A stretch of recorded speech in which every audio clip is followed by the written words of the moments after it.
him. "The evidence is crummy," I kept saying. "There's a much simpler explanation." He was, in a way, widely read. He knew the various speculative nuances on, let's say, the sunken continents of Atlantis and Lemuria. He had at his fingertips what underwater expeditions were supposedly just setting out to find the tumbled columns and broken minarets of a once great civilization whose remains were now visited only by deep-sea luminescent fish and giant kraken. Except, while the ocean keeps many secrets, I knew that there isn't a trace of oceanographic or geophysical support for Atlantis and Lemuria. As far as science can tell, they never existed. By now, a little reluctantly, I told him so. As we drove through the rain, I could see him getting glummer and glummer. I was dismissing not just some errant doctrine, but a precious facet of his inner life. And yet there's so much in real science that's equally exciting, more mysterious, a greater intellectual challenge, as well as being a lot closer to the truth. Did he know about the molecular building blocks of life sitting out there in the cold, tenuous gas between the stars? Had he heard of the footprints of our ancestors found in 4-million-year-old volcanic ash? What about the raising of the Himalayas when India went crashing into Asia? Or how viruses, built like hypodermic syringes, slip their DNA past the host organism's defenses and subvert the reproductive machinery of cells? Or the radio search for extraterrestrial intelligence? Or the newly discovered ancient civilization of Ebla that advertised the virtues of Ebla beer? No, he hadn't heard. Nor did he know, even vaguely, about quantum indeterminacy, and he recognized DNA only as 3 frequently linked capital letters. Mr. Buckley, well-spoken, intelligent, curious, had heard virtually nothing of modern science. He had a natural appetite for the wonders of the universe. He wanted to know about science. It's just that all the science had gotten filtered out before it reached him. Our cultural motifs, our educational system, our communications media had failed this man. What the society permitted to trickle through was mainly pretense and confusion. It had never taught him how to distinguish real science from the cheap imitation. He knew nothing about how science works. There are hundreds of books about Atlantis, the mythical continent that is said to have existed something like 10,000 years ago in the Atlantic Ocean. Or somewhere, a recent book locates it in Antarctica. The story goes back to Plato, who reported it as hearsay coming down to him from remote ages. Recent books authoritatively describe the high level of Atlantean technology, morals and spirituality, and the great tragedy of an entire populated continent sinking beneath the waves. There is a New Age Atlantis, the legendary civilization of advanced sciences, chiefly devoted to the science of crystals. In a trilogy called Crystal Enlightenment by Katrina Raphael, the book's mainly responsible for the crystal craze in America, Atlantean crystals read minds, transmit thoughts, are the repositories of ancient history and the model and source of the pyramids of Egypt. Nothing approximating evidence is offered to support these assertions. A resurgence of crystal mania may follow the recent finding by the real science of seismology that the inner core of the Earth may be composed of a single, huge, nearly perfect crystal of iron. A few books, Dorothy Vitaliano's Legends of the Earth, for example, sympathetically interpret the original Atlantis legends in terms of a small island in the Mediterranean that was destroyed by a volcanic eruption, or an ancient city that slid into the Gulf of Corinth after an earthquake. This, for all we know, may be the source of the legend, but it is a far cry from the destruction of a continent on which had sprung forth a preternaturally advanced technical and mystical civilization. What we almost never find, in public libraries or newsstand magazines or primetime television programs, is the evidence from seafloor spreading and plate tectonics, and from mapping the ocean floor, which shows quite unmistakably that there could have been no continent between Europe and the Americas on anything like the timescale proposed. Spurious accounts that snare the gullible are readily available. Skeptical treatments are much harder to find. Skepticism does not sell well. A bright and curious person who relies entirely on popular culture to be informed about something like Atlantis is hundreds or thousands of times more likely to come upon a fable treated uncritically than a sober and balanced assessment. Maybe Mr. Buckley should know to be more skeptical about what's dished out to him by popular culture. But apart from that, it's hard to see how it's his fault.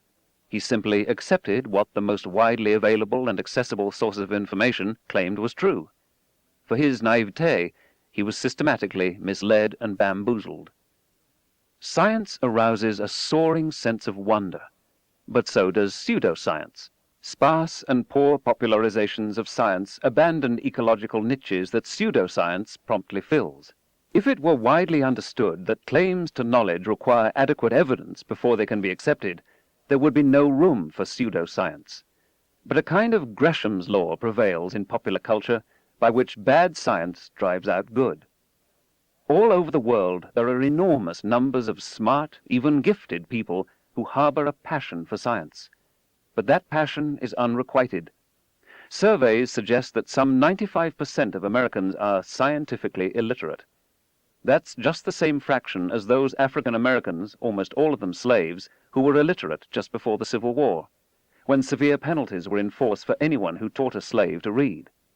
Of course, there's a degree of arbitrariness about any determination of illiteracy, whether it applies to language or to science. But anything like 95% illiteracy is extremely serious. Every generation worries that educational standards are decaying. One of the oldest short essays in human history, dating from Sumer some 4,000 years ago, laments that the young are disastrously more ignorant than the generation immediately preceding.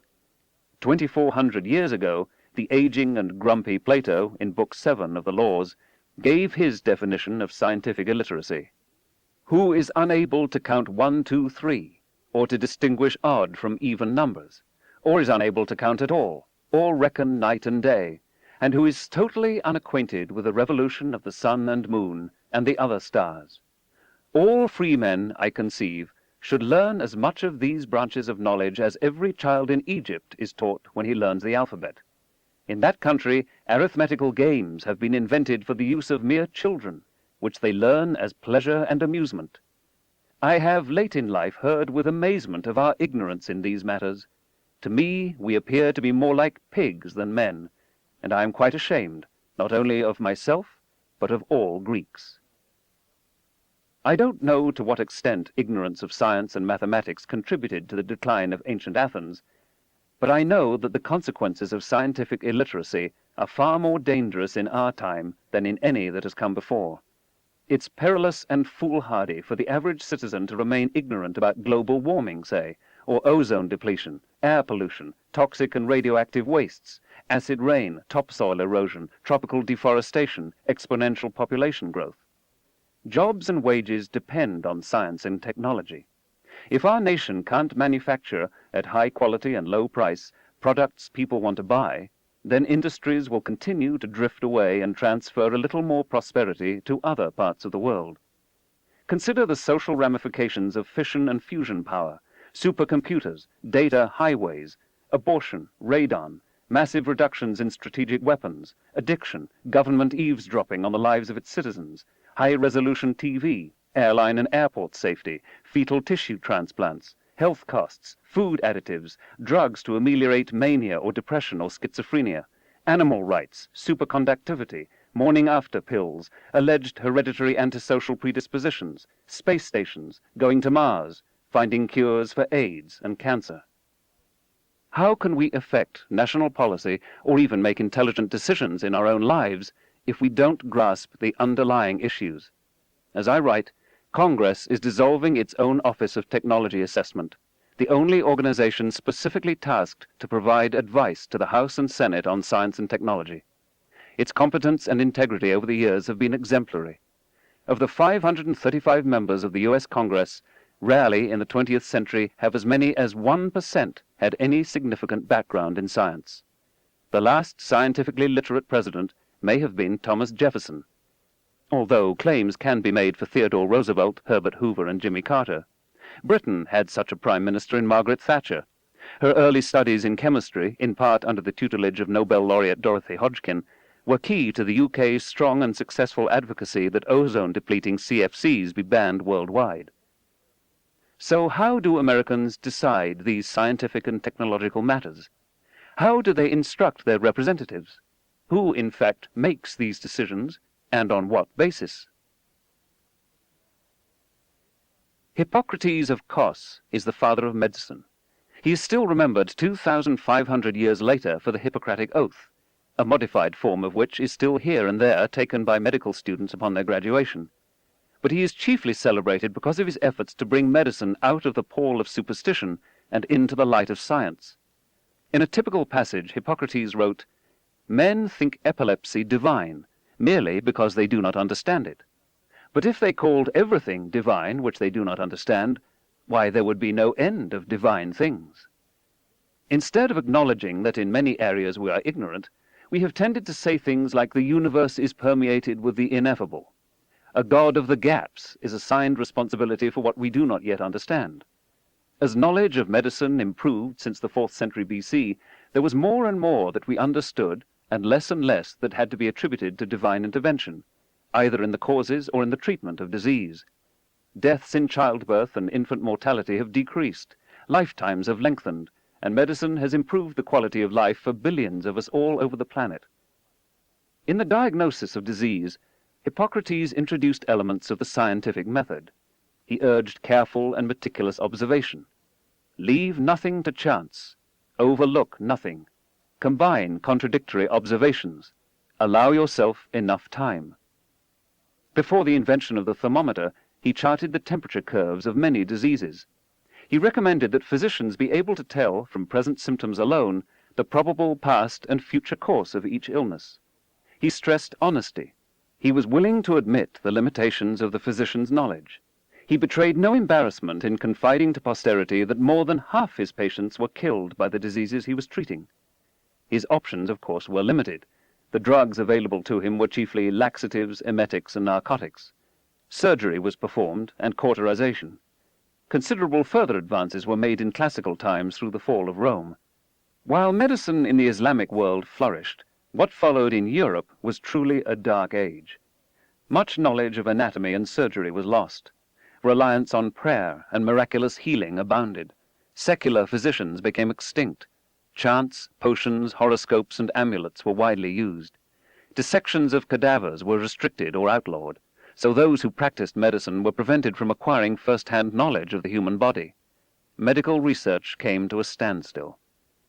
It was very like what the historian Edward Gibbon described for the entire Eastern Empire, whose capital was Constantinople. In the revolution of 10 centuries, not a single discovery was made to exalt the dignity or promote the happiness of mankind. Not a single idea had been added to the speculative systems of antiquity, and a succession of patient disciples became in their turn the dogmatic teachers of the next servile generation. Even at its best, pre-modern medical practice did not save many. Queen Anne was the last Stuart monarch of Great Britain. In the last 17 years of the 17th century, she was pregnant 18 times. Only 5 children were born alive. Only one of them survived infancy. He died before reaching adulthood, and before her coronation in 1702. There seems to be no evidence of some genetic disorder. She had the best medical care money could buy. Diseases that once tragically carried off countless infants and children have been progressively mitigated and cured by science, through the discovery of the microbial world, by the insight that physicians and midwives should wash their hands and sterilize their instruments, through nutrition, public health and sanitation measures, antibiotics, drugs, vaccines, the uncovering of the molecular structure of DNA, molecular biology, and now gene therapy. In the developed world, at least, parents today have an enormously better chance of seeing their children live to adulthood than did the heir to the throne of one of the most powerful nations on earth in the late 17th century. Smallpox has been wiped out worldwide. The area of our planet infested with malaria-carrying mosquitoes has dramatically shrunk. The number of years a child diagnosed with leukemia can expect to live has been increasing progressively, year by year. Science permits the Earth to feed about 100 times more humans and under conditions much less grim than it could a few thousand years ago. We can pray over the cholera victim, or we can give her 500 milligrams of tetracycline every 12 hours. There is still a religion, Christian Science, that denies the germ theory of disease. If prayer fails, the faithful would rather see their children die than give them antibiotics. We can try nearly futile psychoanalytic talk therapy on the schizophrenic patient, or we can give him 300 to 500 milligrams a day of clozapine. The scientific treatments are hundreds or thousands of times more effective than the alternatives. And even when the alternatives seem to work, we don't actually know that they played any role. Spontaneous remissions, even of cholera and schizophrenia, can occur without prayer and without psychoanalysis. Abandoning science means abandoning much more than air conditioning, CD players, hair dryers, and fast cars. In hunter-gatherer pre-agricultural times, the human life expectancy was about 20 to 30 years. That's also what it was in Western Europe in late Roman and in medieval times. It didn't rise to 40 years until around the year 1870. It reached 50 in 1915, 60 in 1930, 70 in 1955, and is today approaching 80. A little more for women, a little less for men. The rest of the world is retracing the European increment in longevity. What is the cause of this stunning, unprecedented humanitarian transition? The germ theory of disease, public health measures, medicines and medical technology. Longevity is perhaps the best single measure of the physical quality of life. If you're dead, there's little you can do to be happy. This is a precious offering from science to humanity, nothing less than the gift of life. But microorganisms mutate. New diseases spread like wildfire. There is a constant battle between microbial measures and human countermeasures. We keep pace in this competition not just by designing new drugs and treatments, but by penetrating progressively more deeply toward an understanding of the nature of life. Basic research. If the world is to escape the direst consequences of global population growth and 10 or 12 billion people on the planet in the late 21st century, we must invent safe but more efficient means of growing food, with accompanying seed stocks, irrigation, fertilizers, pesticides, transportation and refrigeration systems. It will also take widely available and acceptable contraception, significant steps toward political equality of women, and improvements in the standards of living of the poorest people. How can all this be accomplished without science and technology? I know that science and technology are not just cornucopias pouring gifts out into the world. Scientists not only conceived nuclear weapons, they also took political leaders by the lapels, arguing that their nation, whichever it happened to be, had to have one first.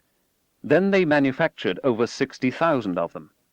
During the Cold War, scientists in the United States, the Soviet Union, China, and other nations were willing to expose their own fellow citizens to radiation, in most cases without their knowledge, to prepare for nuclear war.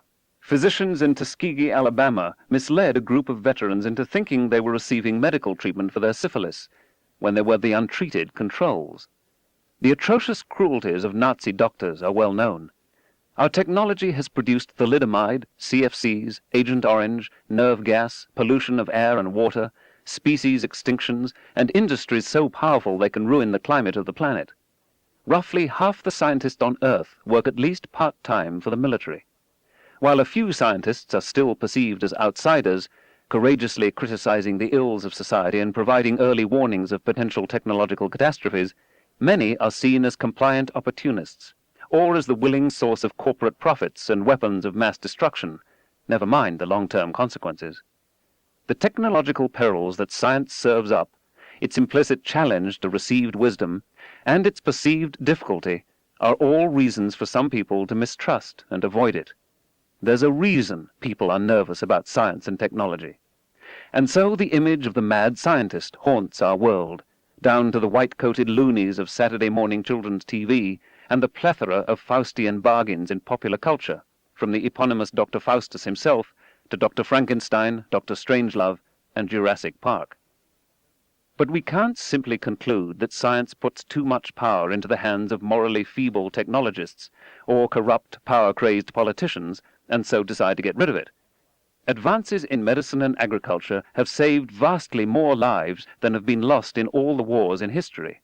At a large dinner party recently, I asked the assembled guests, ranging in age, I guess, from 30s to 60s, how many of them would be alive today if not for antibiotics, cardiac pacemakers, and the rest of the panoply of modern medicine. Only one hand went up. It was not mine. Advances in transportation, communication, and entertainment have transformed and unified the world. In opinion poll after opinion poll, science is rated among the most admired and trusted occupations, despite the misgivings. The sword of science is double-edged. Its awesome power forces on all of us, including politicians, but of course especially on scientists, a new responsibility. More attention to the long-term consequences of technology, a global and transgenerational perspective, an incentive to avoid easy appeals to nationalism and chauvinism. Mistakes are becoming too expensive. Do we care what's true? Does it matter?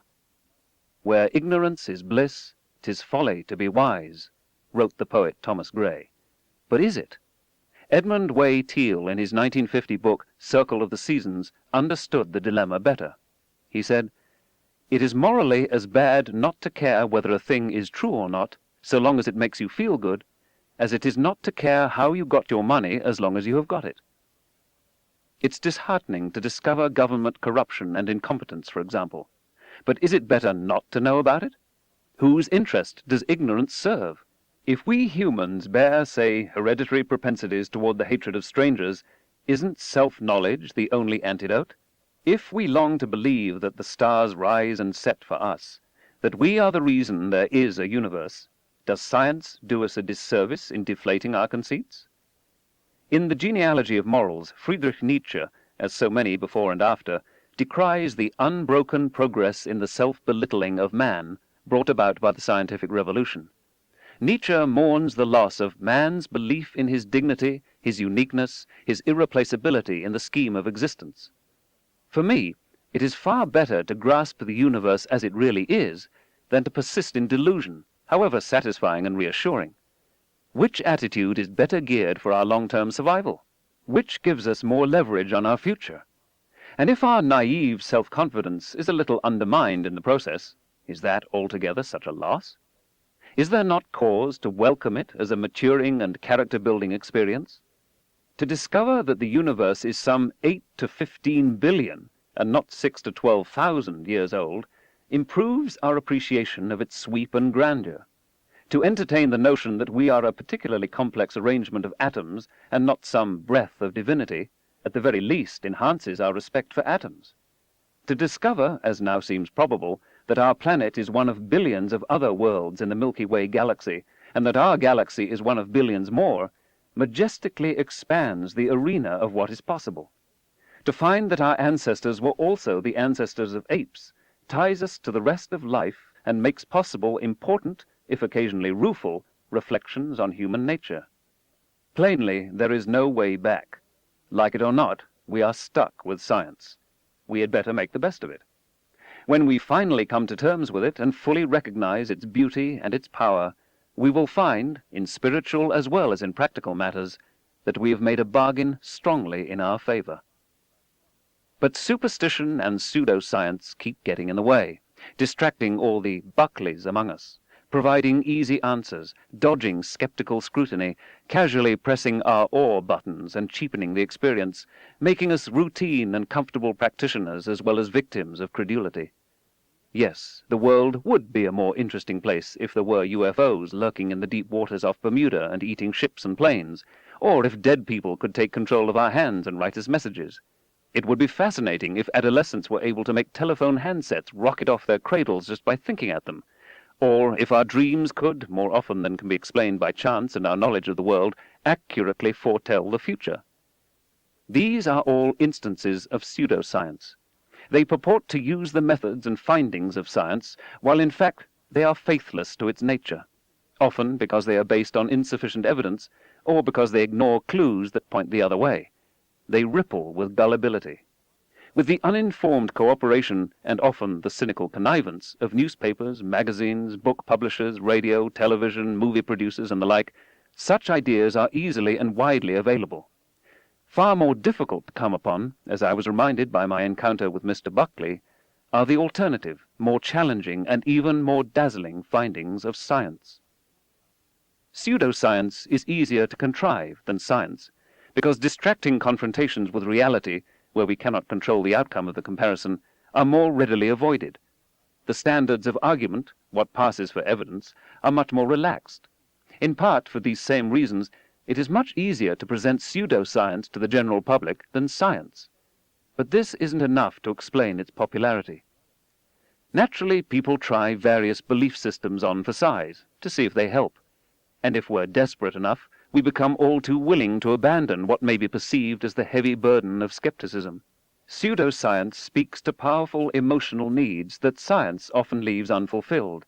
It caters to fantasies about personal powers we lack and long for, like those attributed to comic book superheroes today, and earlier to the gods. In some of its manifestations, it offers satisfaction of spiritual hungers, cures for disease, promises that death is not the end. It reassures us of our cosmic centrality and importance. It vouchsafes that we are hooked up with, tied to, the universe. Although it's hard for me to see a more profound cosmic connection than the astonishing findings of modern nuclear astrophysics. Except for hydrogen, all the atoms that make each of us up, the iron in our blood, the calcium in our bones, the carbon in our brains, were manufactured in red giant stars, thousands of light years away in space and billions of years ago in time. We are, as I like to say, star stuff. But pseudoscience is a kind of halfway house between old religion and new science, mistrusted by both. At the heart of some pseudoscience, and some religion also, New Age and old, is the idea that wishing makes it so. How satisfying it would be, as in folklore and children's stories, to fulfill our heart's desire just by wishing. How seductive this notion is, especially when compared with the hard work and good luck usually required to achieve our hopes. The enchanted fish or the genie from the lamp will grant us 3 wishes, anything we want except more wishes. Who has not pondered, just to be on the safe side, just in case we ever come upon and accidentally rub an old squat brass oil lamp, what to ask for? I remember from childhood comic strips and books a top-hatted, mustachioed magician who brandished an ebony walking stick. His name was Zatara. He could make anything happen, anything at all. How did he do it? Easy. He uttered his commands backwards. So, if he wanted $1 million, he would say, Sralad Noilim Aim Vig. That's all there was to it. It was something like prayer, but much surer of results. I spent a lot of time at age 8 experimenting in this vein, commanding stones to levitate. Sire Knots. It never worked. I blamed my pronunciation. Pseudoscience is embraced, it might be argued, in exact proportion as real science is misunderstood, except that the language breaks down here. If you've never heard of science, to say nothing of how it works, you can hardly be aware you're embracing pseudoscience. You're simply thinking in one of the ways that humans always have. Religions are often the state-protected nurseries of pseudoscience, although there's no reason why religions have to play that role. In a way, it's an artifact from times long gone. In some countries, nearly everyone believes in astrology and precognition, including government leaders. But this is not simply drummed into them by religion. It is drawn out of the enveloping culture in which everyone is comfortable with these practices, and affirming testimonials are everywhere. Most of the case histories I will relate in this book are American, because these are the cases I know best, not because pseudoscience and mysticism are more prominent in the United States than elsewhere. But the psychic spoonbender and extraterrestrial channeler Uri Geller hails from Israel.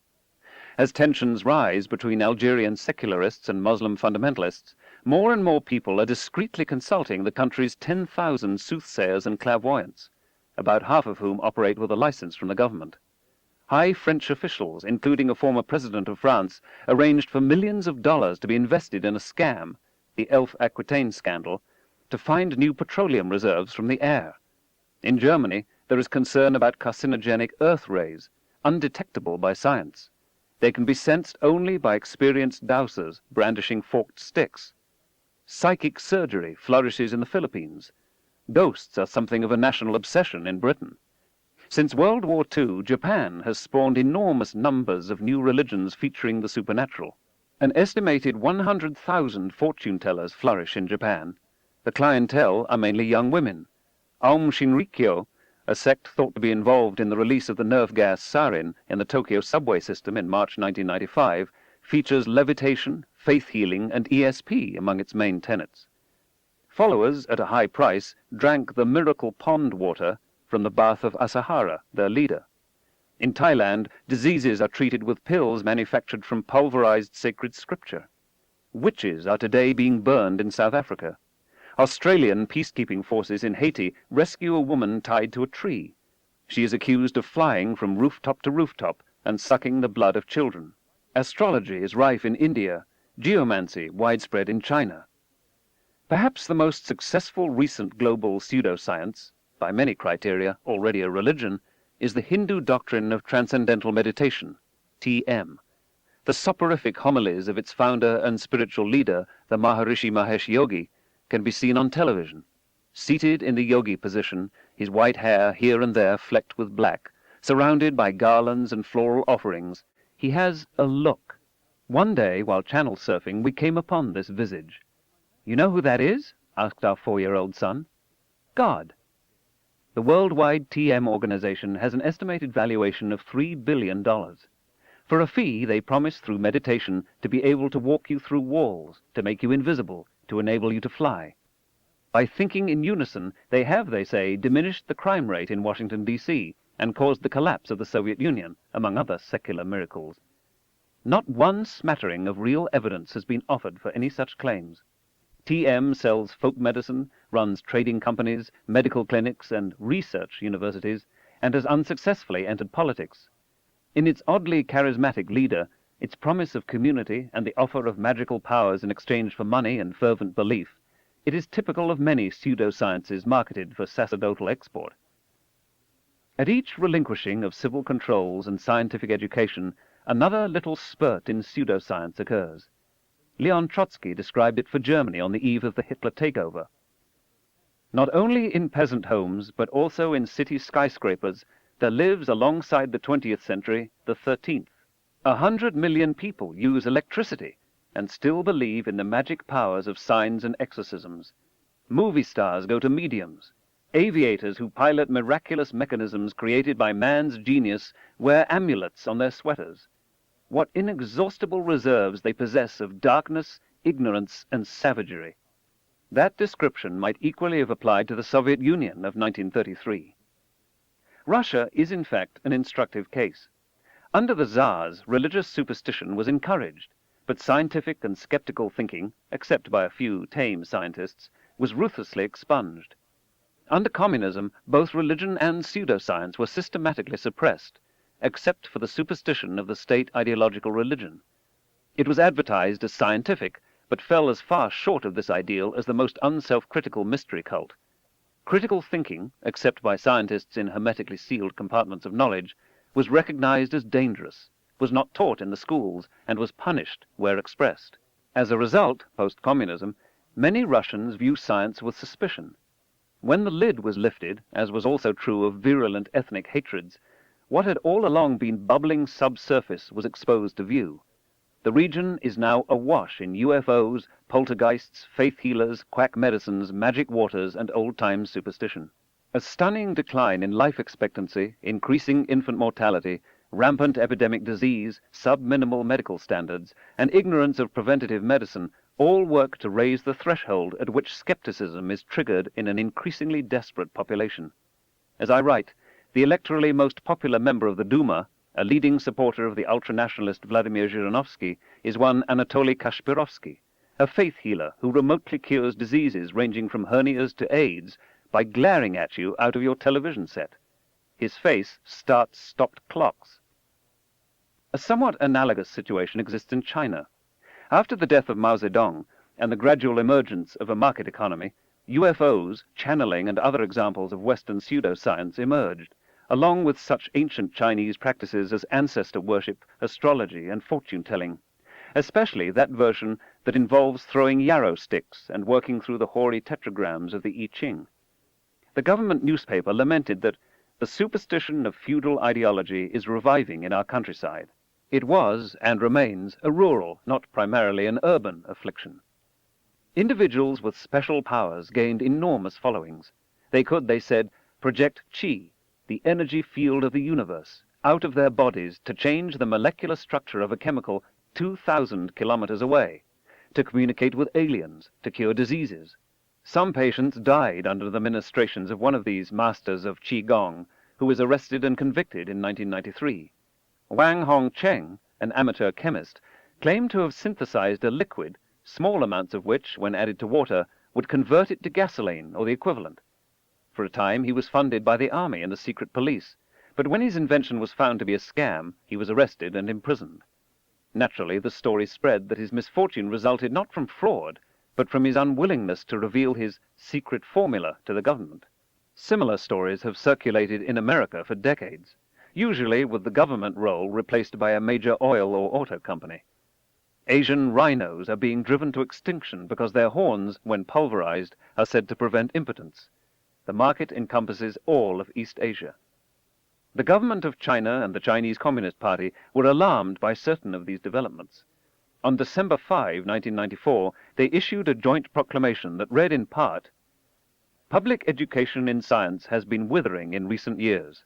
At the same time, activities of superstition and ignorance have been growing, and anti-science and pseudoscience cases have become frequent. Therefore, effective measures must be applied as soon as possible to strengthen public education in science. The level of public education in science and technology is an important sign of the national scientific accomplishment. It is a matter of overall importance in economic development, scientific advance, and the progress of society. We must be attentive and implement such public education as part of the strategy to modernize our socialist country and to make our nation powerful and prosperous. Ignorance is never socialist, nor is poverty." So pseudoscience in America is part of a global trend. Its causes, dangers, diagnosis, and treatment are likely to be similar everywhere. Here, psychics ply their wares on extended television commercials, personally endorsed by entertainers. They have their own channel, the Psychic Friends Network. 1 million people a year sign on and use such guidance in their everyday lives. For the CEOs of major corporations, for financial analysts, for lawyers and bankers, there is a species of astrologer, soothsayer, psychic ready to advise on any matter. If people knew how many people, especially the very rich and powerful ones, went to psychics, their jaws would drop through the floor, says a psychic from Cleveland, Ohio. Royalty has traditionally been vulnerable to psychic frauds. In ancient China and Rome, astrology was the exclusive property of the emperor. Any private use of this potent art was considered a capital offense. Emerging from a particularly credulous Southern California culture, Nancy and Ronald Reagan relied on an astrologer in private and public matters, unknown to the voting public. Some portion of the decision-making that influences the future of our civilization is plainly in the hands of charlatans. If anything, the practice is comparatively muted in America. Its venue is worldwide. As amusing as some of pseudoscience may seem, as confident as we may be that we would never be so gullible as to be swept up by such a doctrine, we know it's happening all around us. Transcendental meditation and Aum Shinrikyo seem to have attracted a large number of accomplished people, some with advanced degrees in physics or engineering. These are not doctrines for nitwits. Something else is going on. What's more, no one interested in what religions are and how they begin can ignore them. While vast barriers may seem to stretch between a local, single-focus contention of pseudoscience and something like a world religion, the partitions are very thin. The world presents us with nearly insurmountable problems. A wide variety of solutions are offered, some of very limited worldview, some of portentous sweep. In the usual Darwinian natural selection of doctrines, some thrive for a time, while most quickly vanish. But a few, sometimes, as history has shown, the most scruffy and least prepossessing among them, may have the power to profoundly change the history of the world. The continuum stretching from ill-practiced science, pseudoscience, and superstition, New Age or old, all the way to respectable mystery religion based on revelation, is indistinct. I try not to use the word cult in this book in its usual meaning of a religion the speaker dislikes, but try to reach for the headstone of knowledge. Do they really know what they claim to know? Everyone, it turns out, has relevant expertise. In certain passages of this book, I will be critical of the excesses of theology, because at the extremes it is difficult to distinguish pseudoscience from rigid doctrinaire religion. Nevertheless, I want to acknowledge at the outset the prodigious diversity and complexity of religious thought and practice over the millennia, the growth of liberal religion and ecumenical fellowship during the last century, and the fact that, as in the Protestant Reformation, the rise of Reformed Judaism, Vatican II, and the so-called higher criticism of the Bible, religion has fought, with varying degrees of success, its own excesses. But in parallel to the many scientists who seem reluctant to debate or even publicly discuss pseudoscience, many proponents of mainstream religions are reluctant to take on extreme conservatives and fundamentalists. If the trend continues, eventually the field is theirs. They can win the debate by default. One religious leader writes to me of his longing for disciplined integrity in religion. We have grown far too sentimental. Devotionalism and cheap psychology on one side, and arrogance and dogmatic intolerance on the other, distort authentic religious life almost beyond recognition. Sometimes I come close to despair, but then I live tenaciously and always with hope. Honest religion, more familiar than its critics with the distortions and absurdities perpetrated in its name, has an active interest in encouraging a healthy skepticism for its own purposes.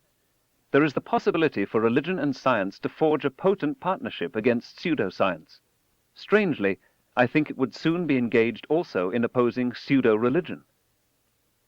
Pseudoscience differs from erroneous science. Science thrives on errors, cutting them away one by one. False conclusions are drawn all the time, but they are drawn tentatively. Hypotheses are framed so they are capable of being disproved. A succession of alternative hypotheses is confronted by experiment and observation. Science gropes and staggers toward improved understanding. Proprietary feelings are of course offended when a scientific hypothesis is disproved, but such disproofs are recognized as central to the scientific enterprise. Pseudoscience is just the opposite. Hypotheses are often framed precisely so they are invulnerable to any experiment that offers a prospect of disproof, so even in principle they cannot be invalidated. Practitioners are defensive and wary. Skeptical scrutiny is opposed. When the pseudo-scientific hypothesis fails to catch fire with scientists, conspiracies to suppress it are deduced. Motor ability in healthy people is almost perfect. We rarely stumble and fall, except in young and old age. We can learn tasks such as riding a bicycle or skating or skipping, jumping rope or driving a car, and retain that mastery for the rest of our lives. Even if we've gone a decade without doing it, it comes back to us effortlessly. The precision and retention of our motor skills may, however, give us a false sense of confidence in our other talents. Our perceptions are fallible. We sometimes see what isn't there. We are prey to optical illusions. Occasionally we hallucinate. We are error-prone. A most illuminating book called How We Know What Isn't So, The Fallibility of Human Reason in Everyday Life, by Thomas Gilovich, shows how people systematically err in understanding numbers, in rejecting unpleasant evidence, in being influenced by the opinions of others. We're good in some things, but not in everything. Wisdom lies in understanding our limitations. For man is a giddy thing, teaches William Shakespeare. That's where the stuffy, skeptical rigor of science comes in. Perhaps the sharpest distinction between science and pseudoscience is that science has a far keener appreciation of human imperfections and fallibility than does pseudoscience, or inerrant revelation. If we resolutely refuse to acknowledge where we are liable to fall into error, then we can confidently expect that error, even serious error, profound mistakes, will be our companion forever. But if we are capable of a little courageous self-assessment, whatever rueful reflections they may engender, our chances improve enormously. If we teach only the findings and products of science, no matter how useful and even inspiring they may be, without communicating its critical method, how can the average person possibly distinguish science from pseudoscience? Both, then, are presented as unsupported assertion. In Russia and China, it used to be easy. Authoritative science was what the authorities taught. The distinction between science and pseudoscience was made for you. No perplexities needed to be muddled through. But when profound political changes occurred and strictures on free thought were loosened, a host of confident or charismatic claims, especially those that told us what we wanted to hear, gained a vast following. Every notion, however improbable, became authoritative. It is a supreme challenge for the popularizer of science to make clear the actual tortuous history of its great discoveries, and the misapprehensions and occasional stubborn refusal by its practitioners to change course. Many, perhaps most, science textbooks for budding scientists tread lightly here. It is enormously easier to present in an appealing way the wisdom distilled from centuries of patient and collective interrogation of nature than to detail the messy distillation apparatus. The method of science, as stodgy and grumpy as it may seem, is far more important than the findings of science. Chapter 2. Science and Hope. Two men came to a hole in the sky. One asked the other to lift him up. But so beautiful was it in heaven that the man who looked in over the edge forgot everything, forgot his companion whom he had promised to help up, and simply ran off into all the splendor of heaven. From an Igloolik Inuit prose poem, early 20th century, told by Inuktitut to Knud Rasmussen, the Greenlandic Arctic explorer. I was a child in a time of hope. I wanted to be a scientist from my earliest school days. The crystallizing moment came when I first caught on that the stars are mighty suns, when it first dawned on me how staggeringly far away they must be to appear as mere points of light in the sky. I'm not sure I even knew the meaning of the word science then, but I wanted somehow to immerse myself in all that grandeur.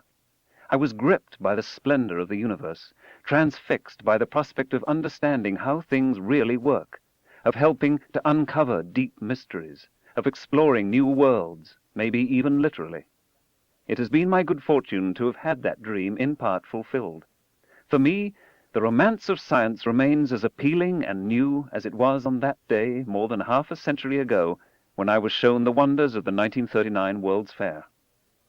Popularizing science, trying to make its methods and findings accessible to non-scientists, then follows naturally and immediately.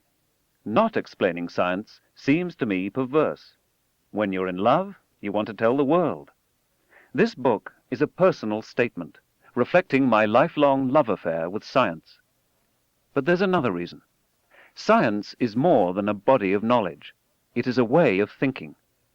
I have a foreboding of an America in my children's or grandchildren's time when the United States is a service and information economy, when nearly all the key manufacturing industries have slipped away to other countries, when awesome technological powers are in the hands of a very few, and no one representing the public interest can even grasp the issues, when the people have lost the ability to set their own agendas or knowledgeably question those in authority, when, clutching our crystals and nervously consulting our horoscopes, our critical faculties in decline, unable to distinguish between what feels good and what's true, we slide, almost without noticing, back into superstition and darkness. The dumbing down of America is most evident in the slow decay of substantive content in the enormously influential media, the 30-second sound bites, now down to 10 seconds or less, lowest common denominator programming, credulous presentations on pseudoscience and superstition, but especially a kind of celebration of ignorance. As I write, the #1 video cassette rental in America is the movie Dumb and Dumber. Beavis and Butthead remain popular and influential with young TV viewers. The plain lesson is that study and learning, not just of science but of anything, are avoidable, even undesirable. We've arranged a global civilization in which most crucial elements, transportation, communications, and all other industries, agriculture, medicine, education, entertainment, protecting the environment, and even the key democratic institution of voting, profoundly depend on science and technology. We have also arranged things so that almost no one understands science and technology. This is a prescription for disaster.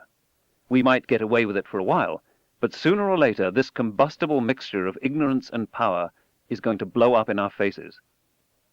A Candle in the Dark is the title of a courageous, largely biblically based book by Thomas Adey, published in London in 1656, attacking the witch hunts then in progress as a scam to delude the people. Any illness or storm, anything out of the ordinary, was popularly attributed to witchcraft. Witches must exist, Adey quoted the witchmongers as arguing, else how should these things be or come to pass? For much of our history, we were so fearful of the outside world, with its unpredictable dangers, that we gladly embraced anything that promised to soften or explain away the terror. Science is an attempt, largely successful, to understand the world, to get a grip on things, to get hold of ourselves, to steer a safe course. Microbiology and meteorology now explain what only a few centuries ago was considered sufficient cause to burn women to death. Adey also warned of the danger that the nations will perish for lack of knowledge. Avoidable human misery is more often caused not so much by stupidity as by ignorance, particularly our ignorance about ourselves. I worry that, especially as the millennium edges nearer, pseudoscience and superstition will seem year by year more tempting, the siren song of unreason more sonorous and attractive. Where have we heard it before? Whenever our ethnic or national prejudices are aroused, in times of scarcity, during challenges to national self-esteem or nerve, when we agonize about our diminished cosmic place and purpose, or when fanaticism is bubbling up around us, then habits of thought familiar from ages past reach for the controls. The candle flame gutters, its little pool of light trembles, darkness gathers, the demons begin to stir. There is much that science doesn't understand, many mysteries still to be resolved. In a universe tens of billions of light years across and some 10 or 15 billion years old, this may be the case forever. We are constantly stumbling on surprises. Yet some New Age and religious writers assert that scientists believe that what they find is all there is. Scientists may reject mystic revelations for which there is no evidence except somebody's say-so, but they hardly believe their knowledge of nature to be complete. Science is far from a perfect instrument of knowledge. It's just the best we have. In this respect, as in many others, it's like democracy. Science by itself cannot advocate courses of human action, but it can certainly illuminate the possible consequences of alternative courses of action. The scientific way of thinking is at once imaginative and disciplined. This is central to its success. Science invites us to let the facts in, even when they don't conform to our preconceptions. It counsels us to carry alternative hypotheses in our heads and see which best fit the facts. It urges on us a delicate balance between no-holds-barred openness to new ideas, however heretical, and the most rigorous skeptical scrutiny of everything, new ideas and established wisdom. This kind of thinking is also an essential tool for a democracy in an age of change. One of the reasons for its success is that science has built-in error-correcting machinery at its very heart. Some may consider this an overbroad characterization, but to me, every time we exercise self-criticism, every time we test our ideas against the outside world, we are doing science. When we are self-indulgent and uncritical, when we confuse hopes and facts, we slide into pseudoscience and superstition. Every time a scientific paper presents a bit of data, it's accompanied by an error bar, a quiet but insistent reminder that no knowledge is complete or perfect. It's a calibration of how much we trust what we think we know. If the error bars are small, the accuracy of our empirical knowledge is high. If the error bars are large, then so is the uncertainty in our knowledge. Except in pure mathematics, nothing is known for certain, although much is certainly false. Moreover, scientists are usually careful to characterize the veridical status of their attempts to understand the world, ranging from conjectures and hypotheses, which are highly tentative, all the way up to laws of nature which are repeatedly and systematically confirmed through many interrogations of how the world works.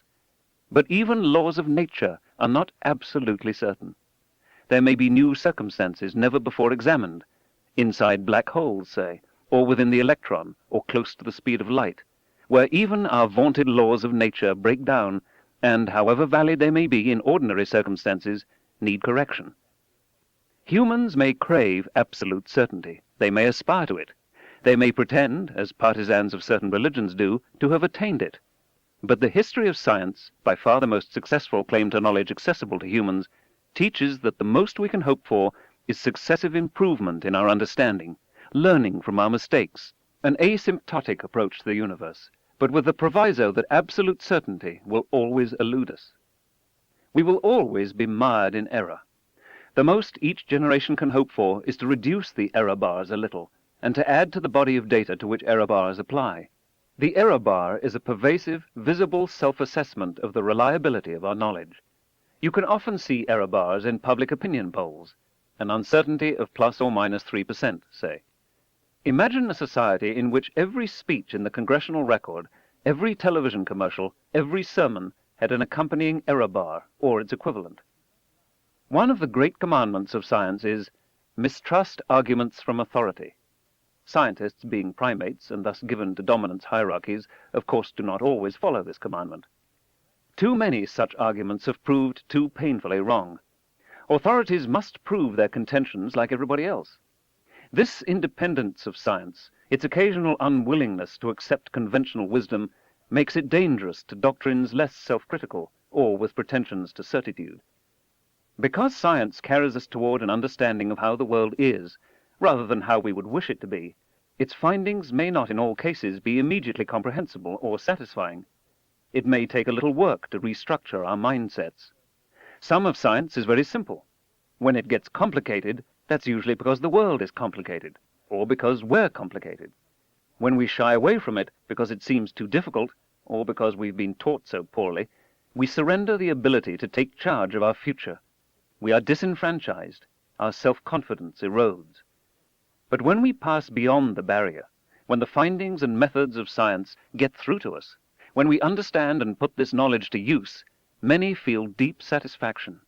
This is true for everyone, but especially for children, born with a zest for knowledge, aware that they must live in a future molded by science, but so often convinced in their adolescence that science is not for them. I know personally, both from having science explained to me and from my attempts to explain it to others, how gratifying it is when we get it, when obscure terms suddenly take on meaning, when we grasp what all the fuss is about, when deep wonders are revealed. In its encounter with nature, science invariably elicits a sense of reverence and awe. The very act of understanding is a celebration of joining, merging, even if on a very modest scale, with the magnificence of the cosmos. And the cumulative worldwide build-up of knowledge over time converts science into something only a little short of a transnational, transgenerational meta-mind. Spirit comes from the Latin word to breathe. What we breathe is air, which is certainly matter, however thin.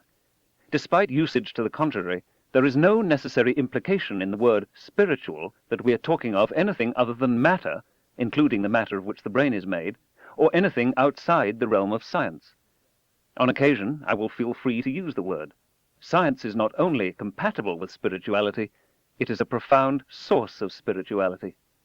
When we recognize our place in an immensity of light years, and in the passage of ages, when we grasp the intricacy, beauty, and subtlety of life, then that soaring feeling, that sense of elation and humility combined, is surely spiritual. So are our emotions in the presence of great art or music or literature, or of acts of exemplary selfless courage, such as those of Mohandas Gandhi or Martin Luther King, Jr. The notion that science and spirituality are somehow mutually exclusive does a disservice to both. Science may be hard to understand. It may challenge cherished beliefs. When its products are placed at the disposal of politicians or industrialists, it may lead to weapons of mass destruction and grave threats to the environment. But one thing you have to say about it: it delivers the goods. Not every branch of science can foretell the future. Paleontology can't. But many can, and with stunning accuracy. If you want to know when the next eclipse of the sun will be, you might try magicians or mystics, but you'll do much better with scientists.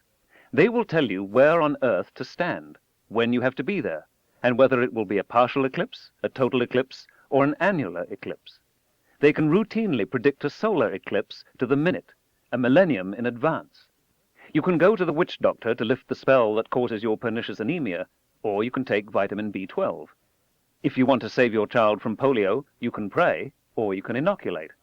If you're interested in the sex of your unborn child, you can consult plumb bob danglers all you want. Left, right, a boy; forward, back, a girl. Or maybe it's the other way around. But they'll be right, on average, only one time in two.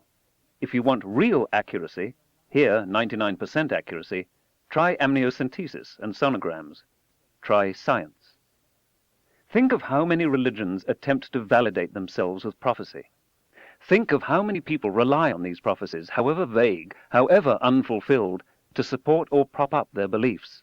Yet has there ever been a religion with the prophetic accuracy and reliability of science? There isn't a religion on the planet that doesn't long for a comparable ability, precise and repeatedly demonstrated before committed skeptics, to foretell future events. No other human institution comes close. Is this worshipping at the altar of science? Is this replacing one faith by another, equally arbitrary? In my view, not at all. The directly observed success of science is the reason I advocate its use. If something else worked better, I would advocate the something else. Does science insulate itself from philosophical criticism? Does it define itself as having a monopoly on the truth? Think again of that eclipse 1,000 years in the future.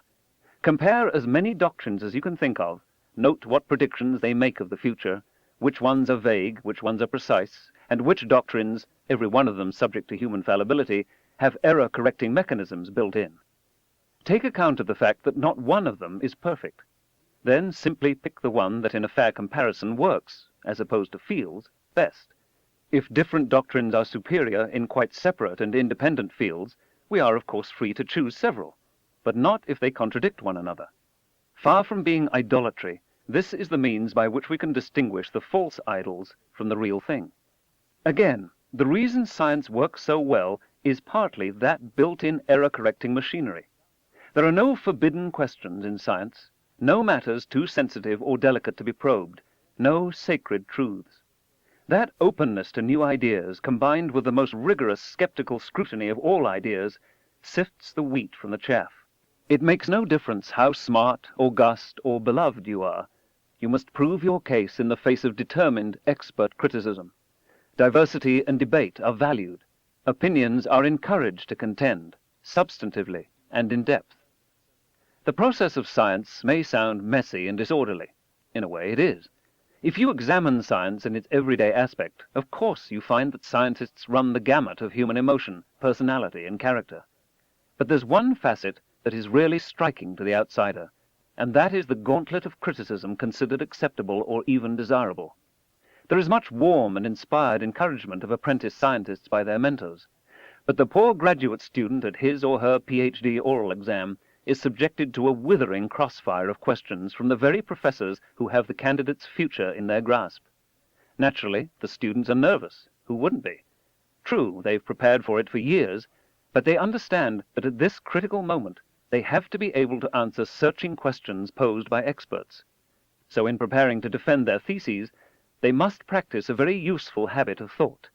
They must anticipate questions. They have to ask, where in my dissertation is there a weakness that someone else might find? I'd better identify it before they do. You sit in at contentious scientific meetings. You find university colloquia in which the speaker has hardly gotten 30 seconds into the talk before there are devastating questions and comments from the audience. You examine the conventions in which a written report is submitted to a scientific journal for possible publication, then is conveyed by the editor to anonymous referees whose job it is to ask, did the author do anything stupid? Is there anything in here that is sufficiently interesting to be published? What are the deficiencies of this paper? Have the main results been found by anybody else? Is the argument adequate? Or should the paper be resubmitted after the author has actually demonstrated what is here only speculated on? And it's anonymous. The author doesn't know who the critics are. This is the everyday expectation in the scientific community. Why do we put up with it? Do we like to be criticized? No, no scientist enjoys it. Every scientist feels a proprietary affection for his or her ideas and findings. Even so, you don't reply to critics, wait a minute, this is a really good idea, I'm very fond of it, it's done you no harm, please leave it alone. Instead, the hard but just rule is that if the ideas don't work, you must throw them away. Don't waste neurons on what doesn't work. Devote those neurons to new ideas that better explain the data. The British physicist Michael Faraday warned of the powerful temptation to seek for such evidence and appearances as are in the favor of our desires, and to disregard those which oppose them. We receive as friendly that which agrees with us. We resist with dislike that which opposes us, whereas the very reverse is required by every dictate of common sense. Valid criticism does you a favor. Some people consider science arrogant, especially when it purports to contradict beliefs of long standing, or when it introduces bizarre concepts that seem contradictory to common sense. Like an earthquake that rattles our faith in the very ground we're standing on, challenging our accustomed beliefs, shaking the doctrines we have grown to rely upon, can be profoundly disturbing. Nevertheless, I maintain that science is part and parcel humility. Scientists do not seek to impose their needs and wants on nature, but instead humbly interrogate nature and take seriously what they find. We are aware that revered scientists have been wrong. We understand human imperfection. We insist on independent and, to the extent possible, quantitative verification of proposed tenets of belief. We are constantly prodding, challenging, seeking contradictions or small, persistent residual errors, proposing alternative explanations, encouraging heresy. We give our highest rewards to those who convincingly disprove established beliefs. Here's one of many examples. The laws of motion and the inverse square law of gravitation associated with the name of Isaac Newton are properly considered among the crowning achievements of the human species. 300 years later, we use Newtonian dynamics to predict those eclipses.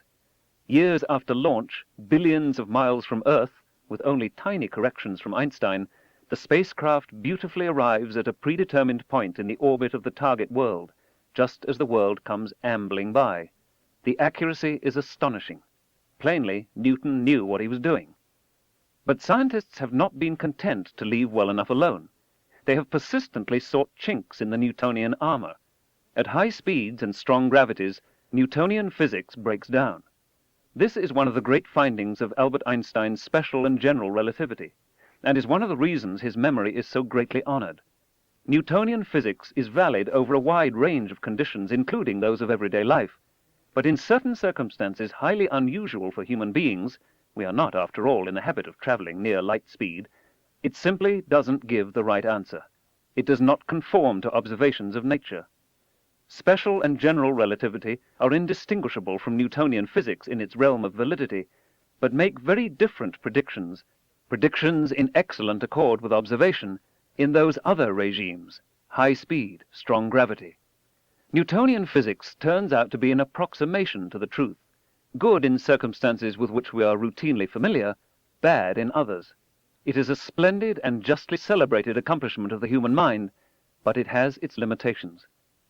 However, in accord with our understanding of human fallibility, heeding the counsel that we may asymptotically approach the truth but will never fully reach it, scientists are today investigating regimes in which general relativity may break down.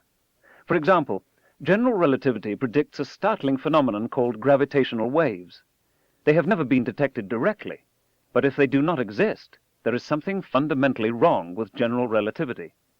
Pulsars are rapidly rotating neutron stars whose flicker rates can now be measured to 15 decimal places. Two very dense pulsars in orbit around each other are predicted to radiate copious quantities of gravitational waves, which will in time slightly alter the orbits and rotation periods of the two stars. Joseph Taylor and Russell Hulse of Princeton University have used this method to test the predictions of general relativity in a wholly novel way. For all they knew, the results would be inconsistent with general relativity, and they would have overturned one of the chief pillars of modern physics. Not only were they willing to challenge general relativity, they were widely encouraged to do so. As it turns out, the observations of binary pulsars give a precise verification of the predictions of general relativity, and for this, Taylor and Hulse were co-recipients of the 1993 Nobel Prize in Physics. In diverse ways, many other physicists are testing general relativity, for example by attempting directly to detect the elusive gravitational waves. They hope to strain the theory to the breaking point and discover whether a regime of nature exists in which Einstein's great advance in understanding in turn begins to fray. These efforts will continue as long as there are scientists.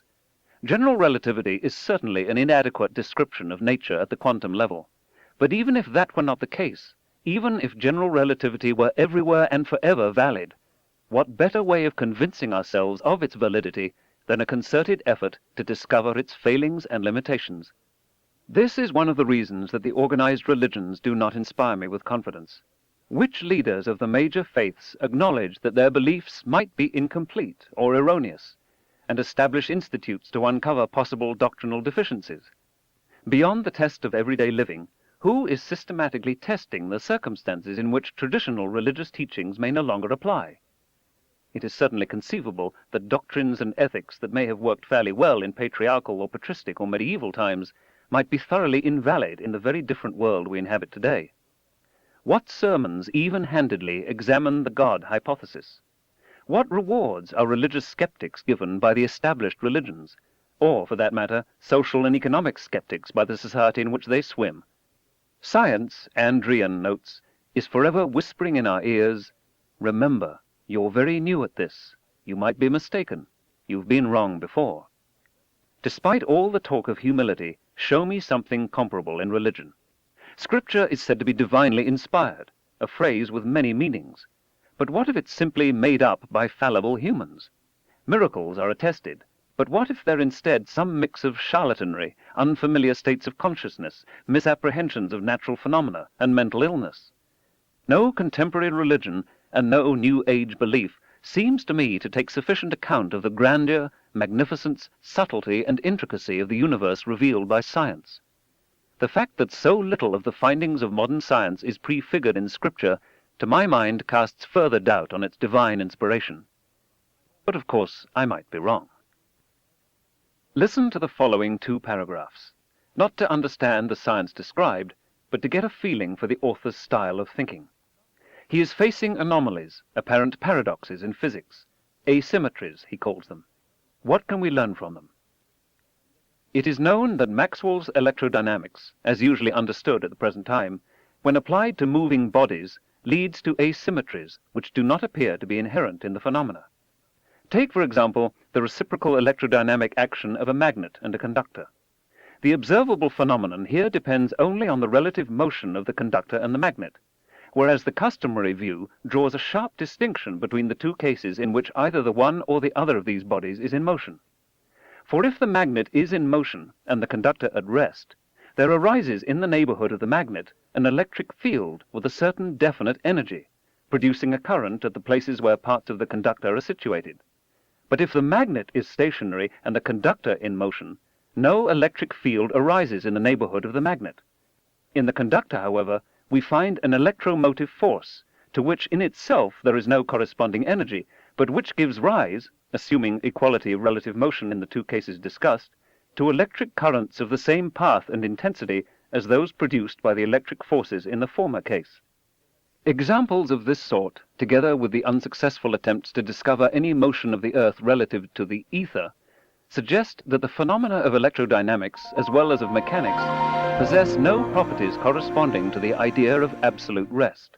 They suggest rather that, as has already been shown to the first order of small quantities, the same laws of electrodynamics and optics will be valid for all frames of reference for which the equations of mechanics hold good. What is the author trying to tell us here? I'll try to explain the background later in this book. For now, we can perhaps recognize that the language is spare, technical, cautious, clear, and not a jot more complicated than it need be.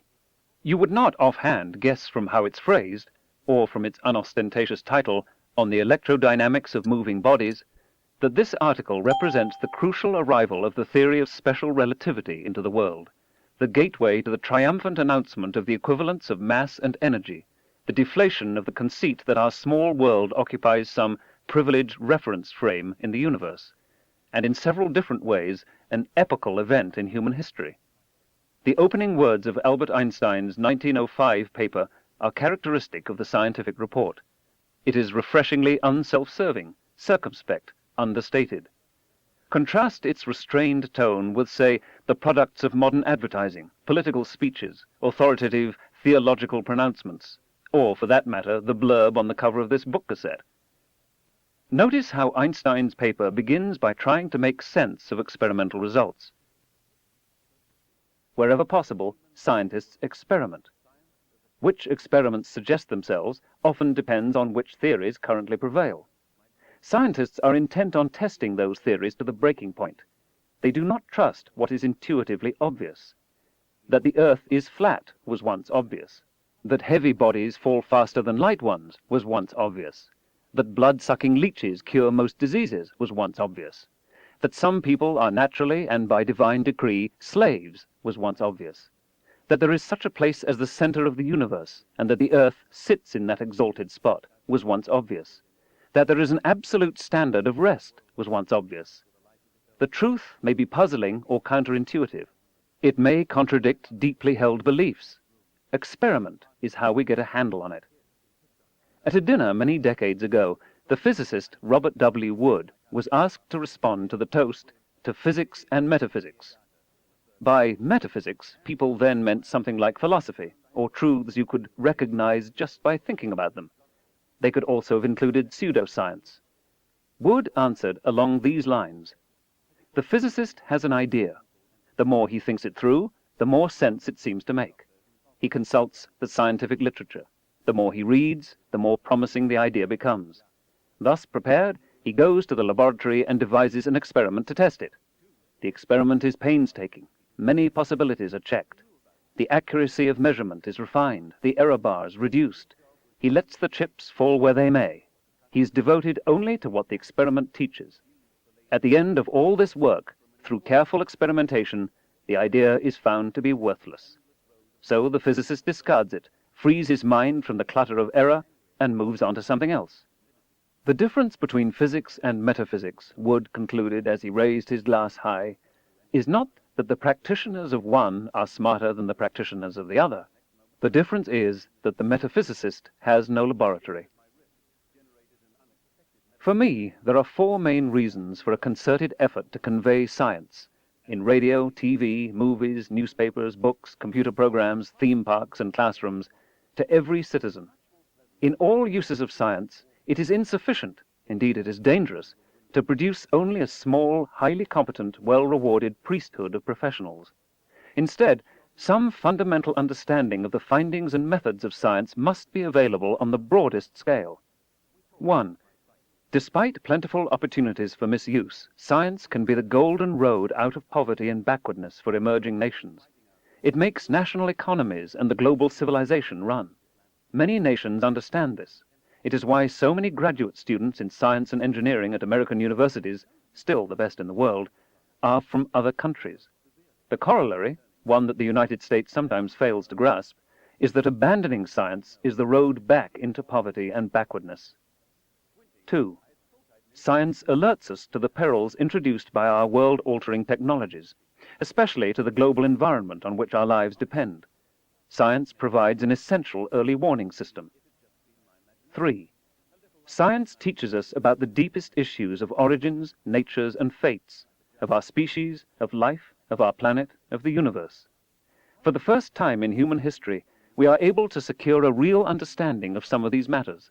Every culture on Earth has addressed such issues and valued their importance. All of us feel goosebumps when we approach these grand questions. In the long run, the greatest gift of science may be in teaching us, in ways no other human endeavor has been able, something about our cosmic context, about where, when, and who we are. 4. The values of science and the values of democracy are concordant, in many cases indistinguishable. Science and democracy began, in their civilized incarnations, in the same time and place, Greece in the 7th and 6th centuries BC. Science confers power on anyone who takes the trouble to learn it, although too many have been systematically prevented from doing so. Science thrives on, indeed requires, the free exchange of ideas. Its values are antithetical to secrecy. Science holds to no special vantage points or privileged positions. Both science and democracy encourage unconventional opinions and vigorous debate. Both demand adequate reason, coherent argument, rigorous standards of evidence and honesty. Science is a way to call the bluff of those who only pretend to knowledge. It is a bulwark against mysticism, against superstition, against religion misapplied to where it has no business being. If we're true to its values, it can tell us when we're being lied to. It provides a mid-course correction to our mistakes. The more widespread its language, rules, and methods, the better chance we have of preserving what Thomas Jefferson and his colleagues had in mind. But democracy can also be subverted more thoroughly through the products of science than any pre-industrial demagogue ever dreamed. Finding the occasional straw of truth awash in a great ocean of confusion and bamboozle requires vigilance, dedication, and courage. But if we don't practice these tough habits of thought, we cannot hope to solve the truly serious problems that face us, and we risk becoming a nation of suckers, a world of suckers, up for grabs by the next charlatan who saunters along. An extraterrestrial being, newly arrived on Earth, scrutinizing what we mainly present to our children in television, radio, movies, newspapers, magazines, the comics, and many books, might easily conclude that we are intent on teaching them murder, rape, cruelty, superstition, credulity, and consumerism. We keep at it, and through constant repetition, many of them finally get it. What kind of society could we create if instead we drummed into them science and a sense of hope?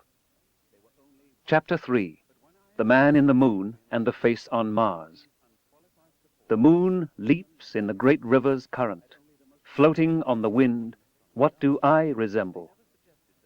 Du Fu, Traveling at Night, China, Tang Dynasty, 765. Each field of science has its own complement of pseudoscience. Geophysicists have flat earths, hollow earths, earths with wildly bobbing axes to contend with, rapidly rising and sinking continents, plus earthquake prophets. Botanists have plants whose passionate emotional lives can be monitored with lie detectors. Anthropologists have surviving ape men. Zoologists have extant dinosaurs. And evolutionary biologists have biblical literalists snapping at their flanks. Archaeologists have ancient astronauts, forged runes and spurious statuary. Physicists have perpetual motion machines, an army of amateur relativity disprovers, and perhaps cold fusion. Chemists still have alchemy. Psychologists have much of psychoanalysis and almost all of parapsychology. Economists have long-range economic forecasting. Meteorologists, so far, have long-range weather forecasting, as in the sunspot-oriented Farmer's Almanac, although long-term climate forecasting is another matter. Astronomy has, as its most prominent pseudoscience, astrology, the discipline out of which it emerged. The pseudosciences sometimes intersect, compounding the confusion, as in telepathic searches for buried treasures from Atlantis, or astrological economic forecasting. But because I work mainly with planets, and because I've been interested in the possibility of extraterrestrial life, the pseudosciences that most often park themselves on my doorstep involve other worlds and what we have come so easily in our time to call aliens. In the chapters immediately following, I want to lay out two recent, somewhat related pseudoscientific doctrines. They share the possibility that human perceptual and cognitive imperfections play a role in deceiving us on matters of great import. The first contends that a giant stone face from ages past is staring expressionlessly up at the sky from the sands of Mars.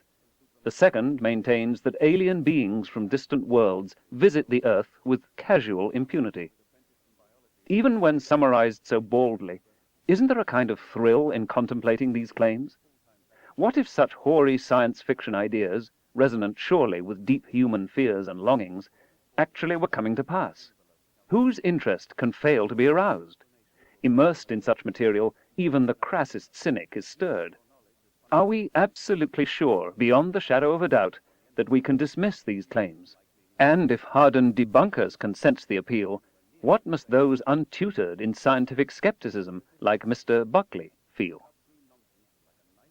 For most of history, before spacecraft, before telescopes, when we were still largely immersed in magical thinking, the moon was an enigma. Almost no one thought of it as a world. What do we actually see when we look up at the moon with the naked eye? We make out a configuration of irregular, bright and dark markings, not a close representation of any familiar object. But almost irresistibly, our eyes connect the markings, emphasizing some, ignoring others. We seek a pattern, and we find one. In world myth and folklore, many images are seen. A woman weaving, stands of laurel trees, an elephant jumping off a cliff, a girl with a basket on her back, a rabbit, the lunar intestines spilled out on its surface after evisceration by an irritable flightless bird, a woman pounding tapa cloth, a four-eyed jaguar. People of one culture have trouble understanding how such bizarre things could be seen by the people of another. The most common image is the man in the moon. Of course, it doesn't really look like a man. Its features are lopsided, warped, drooping. There's a beefsteak or something over the left eye. And what expression does that mouth convey? An O of surprise? A hint of sadness, even lamentation? Doleful recognition of the travails of life on Earth? Certainly the face is too round. The ears are missing. I guess he's bald on top. Nevertheless, every time I look at it, I see a human face. World folklore depicts the moon as something prosaic.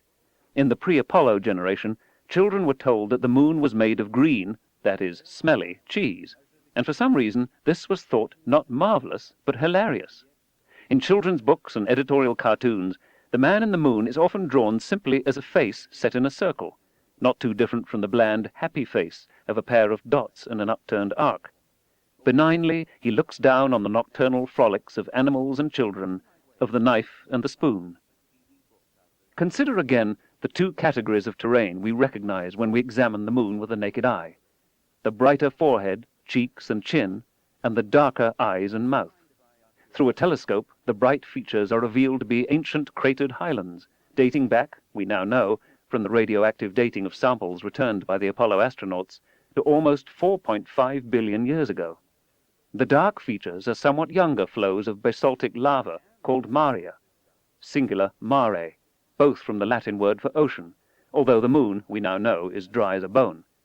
The maria welled up in the first few 100 million years of lunar history, partly induced by the high-speed impact of enormous asteroids and comets. The right eye is mare imbrium. The beefsteak drooping over the left eye is the combination of mare serenitatis and mare tranquillitatis, where Apollo 11 landed, and the off-center open mouth is mare humorum. No craters can be made out by ordinary unaided human vision. The man in the moon is in fact a record of ancient catastrophes, most of which took place before humans.